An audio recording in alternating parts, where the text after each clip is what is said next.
Welcome to the Pivoting Series presented by One Cancer Place. I'm your host, Gina Friedman Armstrong. This series dives into the lives of individuals who have faced one of life's toughest challenges, a cancer diagnosis. They'll share their stories of resilience, the pivotal moments that redefine their experience, and the support that helped them along the way.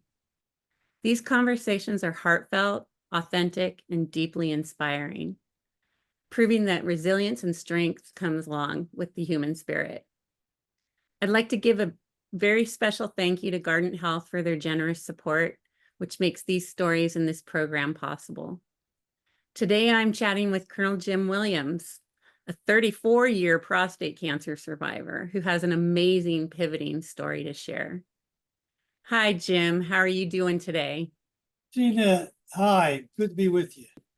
Well, welcome to the Pivoting Series, and I'd love to hear your story from your experience with having that cancer diagnosis. If you could share Gina, that. I am retired military. I retired from the military in 1984, but in 1991, I was Human Resources Director for the American Bar Association, and their headquarters is in the Chicago area. And so in 91, my wife suggested that I go visit our family physician. And as a typical man, I said I didn't need to go because I was an active private pilot at that time. And to stay active, you have to get a flight physical every 3 years from a flight surgeon. And I had done that. So I didn't see the need to do that and also go to the family physician. But you know how wives are. And so I ended up going to see this internist. Well, he introduced a new test in the blood work. There was no discussion about it. It was called the PSA.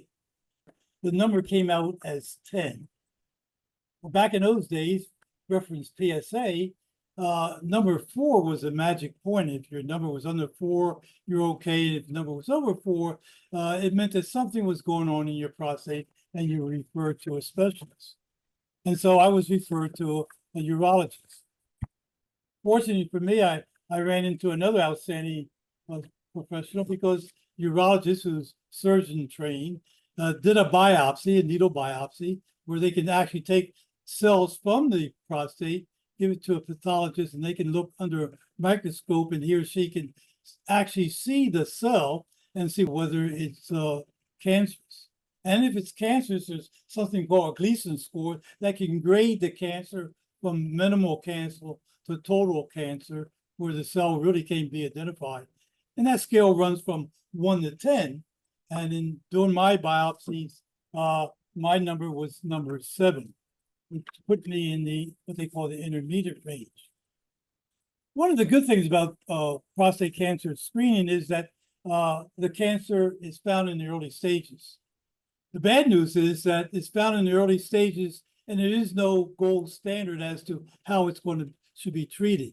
So it's pretty much thrown back on the patient as to whether he wants to use surgery or radiation, and there's various types of radiation or active surveillance, which is called watchful waiting back that time. And it needs to go through a process to see where he is and where these procedures and its side effects might affect it. Well, going to a urologist, he said, hey, it's low grade. And of course, surgery was one of the ideal parameters. But he did more than that. He said, you know, I want you to go talk to a radiologist because they look at the world differently than I do. I want you to go talk to an oncologist because they deal with all kinds of cancer. And I want you to go to Mayo Clinic.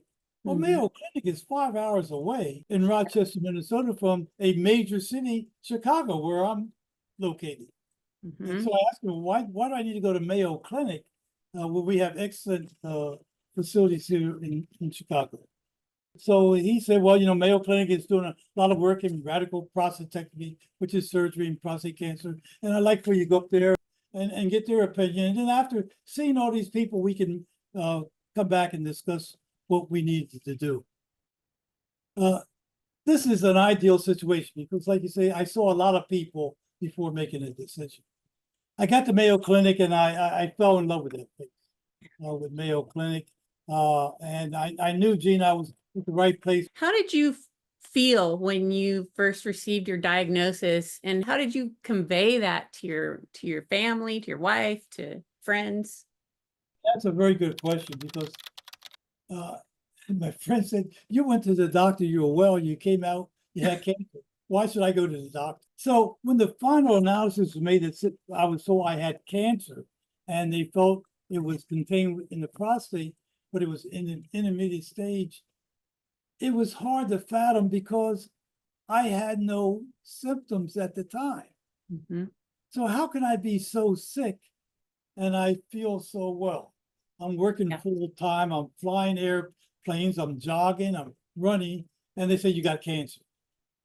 And because of the mindset of how we as citizens look at health and what we use as parameters as whether we're healthy or not, being told at that point that you had cancer, but not having what I thought was indications of being that sick was hard to fathom. Because I was so lucky to have the opportunities to talk to so many specialists who look at the disease from their discipline, and one was different from the other. Having the opportunity to go to a major worldwide cancer center, then it was a no-brainer as to that I needed to move forward.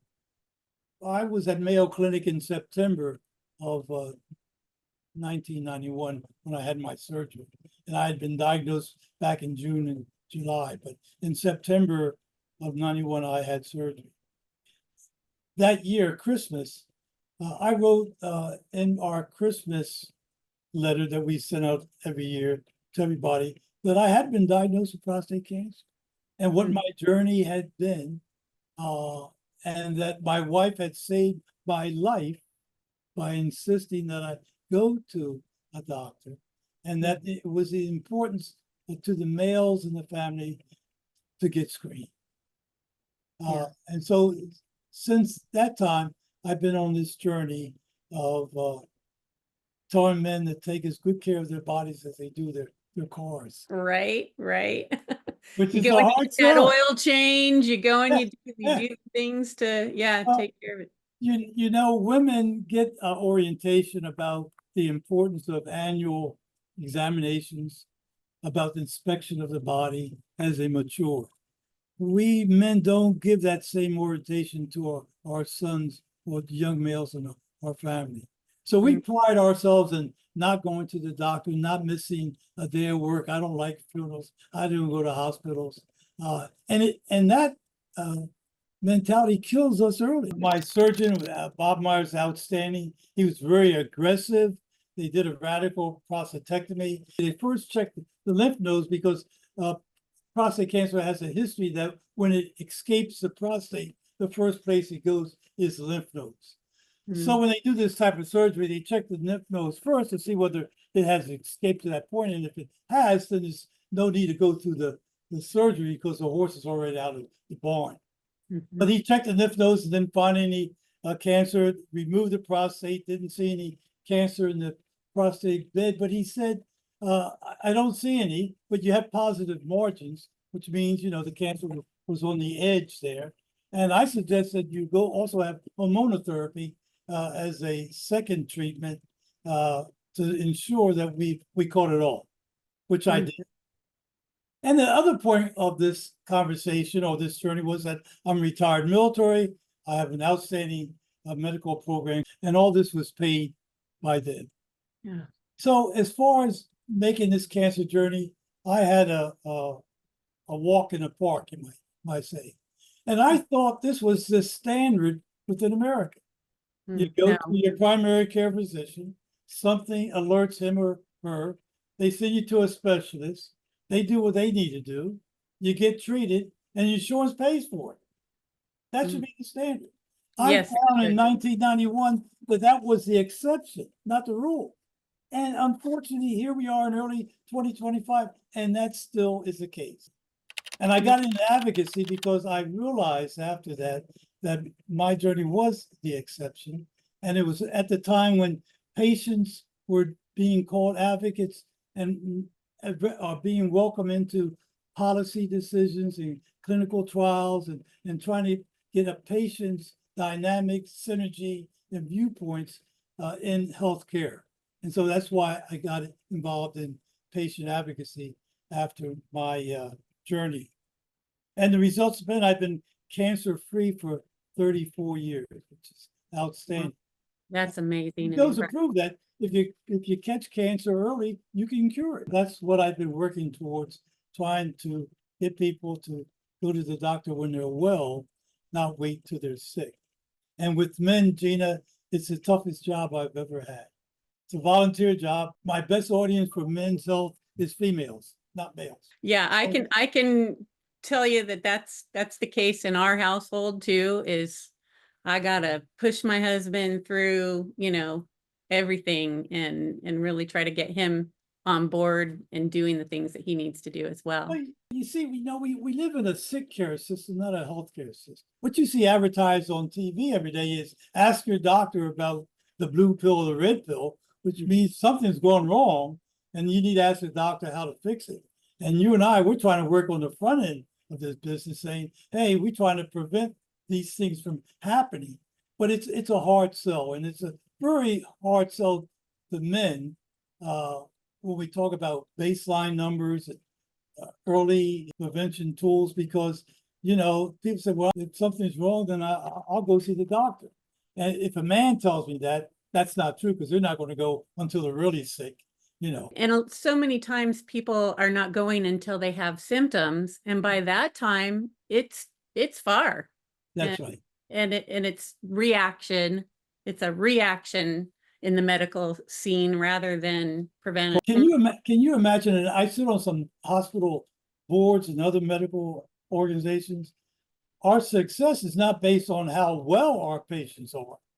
The success is on how many more beds, how many more practices we can buy, how many more patients we can bring into the organization. So we need to turn the model around. Change. The bottom line is, if we're going to stay number one, and I say we, the United States, our population must be healthy and they must be educated. And we spend tons of money in education and tons of money in healthcare, and we don't get a good return on those investments. What made you want to learn more after your cancer diagnosis? What was that made you really say, I've got to change people's minds, or I want to have that transitional moment? As I told you, I was working at the American Bar Association. At the medical center down the street from my office was a group meeting called Us Two International. This was a small group of men who had metastatic prostate cancer. This was 1991. We didn't have internet. We didn't have a lot of the social media and information packages that are available today. And they were seeking through their doctor what they could do with their metastatic disease. And they're coming together to learn the latest information, because there wasn't many options for them once the cancer metastasized. And so I got involved with Us Two International, and I was the only minority in that organization at the time, and was invited to join the board. And as we continue to work and talk about prostate cancer and the importance of prevention, et cetera, I saw a need to convey this information not only to the general community, but to the minority. And I found through my advocacy work that we're able to save a few lives. And to be quite frank, I find that a lot more rewarding, a lot more enhancing than what I did in the military. And I had a very good career in the military, going from private to colonel in 25 years. But my real reward in life has been my opportunity to see the importance of early screening and the important role that prevention plays on the population. And what we try to sell to men is what baseline numbers are all about. Everybody understands diagnosis and treatment and whether they should go or not go, they understand that. But in prostate cancer, about high false positives and high false negatives. How valid are the screening tools? And since men don't want to go anyhow, they use this as an excuse for not going. The importance of baseline numbers is that the practitioner can use that baseline number as a track your organ using screening tools periodically. For instance, if you have a high number, like in prostate cancer, 10 or 20, and the next year they track it and it's 20 or 22, that's not too much of an increase. If your baseline number is 2 and the next year you go, it's 4, it's doubled within that 1 year period, and that might be a need of concern. Not having that baseline number, then you don't know what the numbers really mean. And so I tell people, because of our system, unfortunately, the practitioner really doesn't have that much time to convey and talk to you during your visits. Having these screening tools with baseline numbers and comparison, they may spend more time concentrated in this one area of your body as compared to someone else because of the screening tools. So those screening tools, with their inaccuracies, are so important as we try to find these problems before there is symptoms. But the bottom line, women live longer because they take better care of themselves health-wise, and we men don't. And it's so sad to see men who do work hard, save their money, behave themselves, retire, and then their quality of life is so poor that they don't enjoy it, or they don't live that long after retirement. I retired from making money, Gina, in 1999. I was in human resources and eventually came back to the Hershey Medical Center, where Penn State has its medical school. And I joined the human resources team there, and then retired from making money in 1999. I work harder now than I ever did in my life. I make no money, and I'm having a ball. And you're helping so many people along the way too. But selfishly, you help yourself when you're helping others. You know what? You absolutely do. That's what it is for me too. It's so much about that. I have another question. I don't think that you knew everything that you knew when you were first diagnosed with cancer. How did you, and when did you start learning about the cancer? That's a very good question. As I mentioned before, that was before the internet, etc. So Right. when I was told I had cancer, where did you go? You went to the local library, and you got books. And they had books on all these people who had died of cancer. They didn't tell you how to live. They told you how to get ready to die. Isn't that something? Well, it was through my experience with, as I say, Us Two International, and those men who were living with the disease, trying to live longer, and having the opportunity to talk to specialists who were on top of the disease at that time, that made all the difference in the world. So I was able to get that education. And one of the things we worked hard on early in the advocacy work was a silo effect. Because if you had a low-grade cancer and you went to a urologist, he would say, well, I'm a surgeon, you have a low grade, let's take it out. And then later on, you find out, well, there were some other options you might have had, but you weren't exposed to them. And today, I think we're doing a better job of telling people who have been diagnosed with the disease what their options were. But back in those days, then if you went to a radiologist, they would say, well, radiation is the way of treating it. And there was cryosurgery where they would freeze the prostate. There was something called watchful waiting, which we advocates said we need to change that, because we're not watching people die. Right. And now we call it active surveillance, because of the silo effect in medicine, which even exists today, where the right hand doesn't tell the left hand what's going on and the patient's stuck in the middle, because people are not exposed to all the opportunities. So a patient has to be an informed consumer, as he or she is in any other area. I tell men, if you have a car accident, the insurance company wants 3 estimates. Okay, so you need to get a second opinion. And many patients say, well, then, I don't want to make my primary physician mad. And you have to explain to them that a practitioner is a researcher also. He's just using you as a model. It's called the practice of medicine. He's practicing on you, whereas a researcher is practicing on an animal model or some other model. So they're all researchers, whether they're using human bodies or animal bodies. And so they're interested in finding out as much information as possible. And if you Mhm. can find from a second or third source some information he or she is not aware of, they're more than welcome, and they welcome to add that information in their inventory. I'm amazed. I read somewhere how many new studies are published every day in the world. And of course, now AI is a big thing. And Mhm. the good tools, good things about AI is able to capture a lot of this information, digest it, and get it down to the practitioner, because he or she does not have the ability to capture all that information on the day-to-day basis. And you're just an amazing advocate, and I'm so glad that you shared this story with us. It's just been wonderful. Thank you so much. I don't believe I have any more questions or anything. Do you have anything else? No, I just want to thank you, Gina, for the work you're doing. Oh, It's a job that we all need to work hard at, trying to get the public to get more healthy, because mhm, that's the key to our success.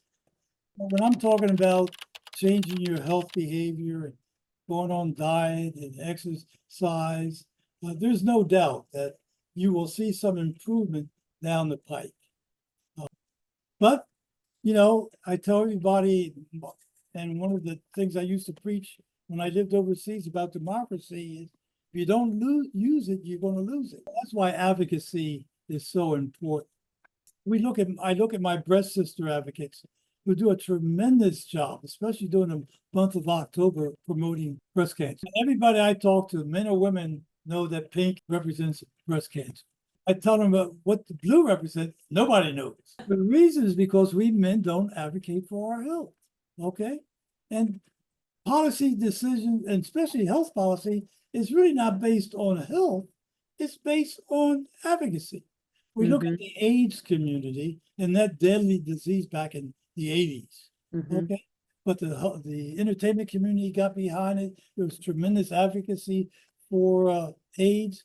And now it's a critical disease, but people don't die of AIDS anymore. Right, We've put right. billions of dollars in the research and have reduced the number of pills that AIDS patients used to take a bucket of pills every day, and now they take 2 pills, and Mhm, don't die of the disease because of advocacy. And so right. I have to convince men that, we have to make some noise if we want to improve our health. We Mhm. can't blame it on Gina or Jim or Medicare or the president or all those traditional people that we want to point the finger to.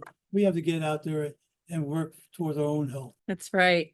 That's absolutely right. The blame game has to stop, of whose fault is it, and needs to go to, I'm going to take charge of my own health. As much as we're spending on cancer research, etc., we still find the more we learn, the less we know.